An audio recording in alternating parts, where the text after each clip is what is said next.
Dans l'écosystème rêvé par Elon Musk, l'électricité fournit l'énergie des foyers et des voitures.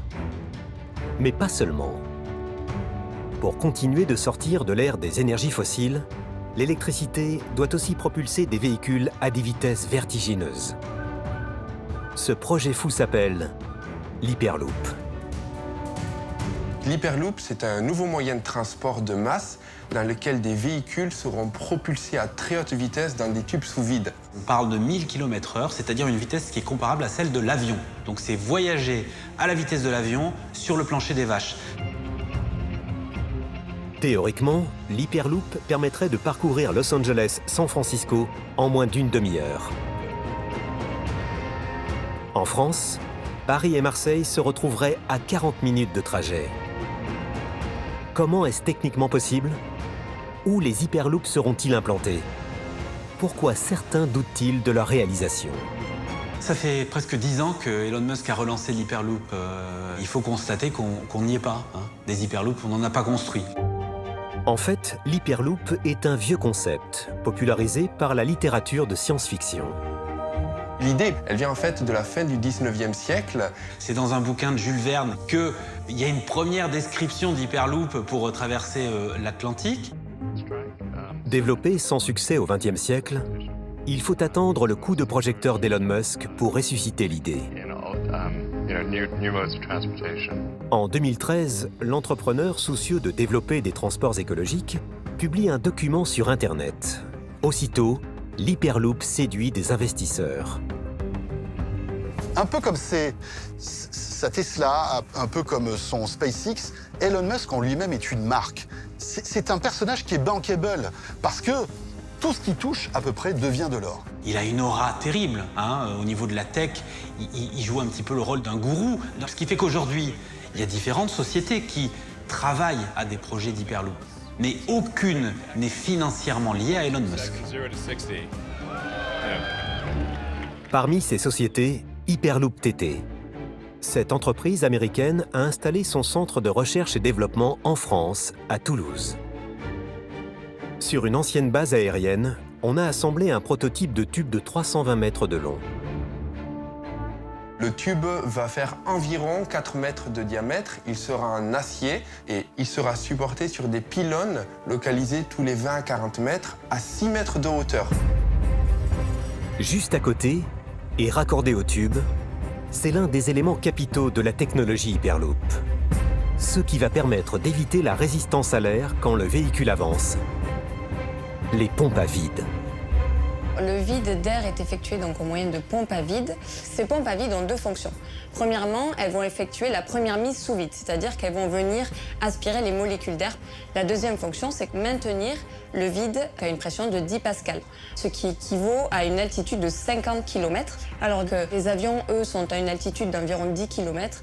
Nous, on est capable de reproduire l'espace sur Terre dans ce tube. Comme dans l'espace, la cabine de la capsule est pressurisée. L'aérodynamisme spécialement étudié pour atteindre à terme la vitesse vertigineuse de 1200 km/h. Ça s'apparente vraiment à un fuselage d'avion, donc en aluminium et matériaux composites, pour vraiment assurer l'intégrité donc de la structure et un environnement confortable. Dans le tube, la capsule évolue d'abord sur des roues. Elle est propulsée grâce à un champ électromagnétique. La propulsion est réalisée grâce aux moteurs les plus efficaces existants, les moteurs linéaires, qui vont fonctionner avec deux éléments. Sur la capsule, une quille, un aimant permanent qui va interagir avec un élément sur le tube, des bobines de cuivre enroulées tout le long. Ces bobines de cuivre vont être traversées par un courant électrique qui va générer un champ magnétique qui va propulser l'aimant de la capsule. En jouant sur la fréquence du courant alternatif, on va diminuer ou augmenter la vitesse de la capsule. Passé les 200 km/h, un deuxième champ électromagnétique est créé afin de faire léviter la capsule. Il est nécessaire de l'éviter car au-delà de 400-500 km/h, le train, les roues du train vont endommager les rails. La lévitation magnétique est réalisée grâce à des aimants placés sous la capsule. Ce sont des aimants très puissants, arrangés de telle façon que le champ magnétique est dirigé vers le bas. Ce champ magnétique va interagir avec des éléments structurels sur le tube, des plaques d'aluminium, en faisant léviter la capsule.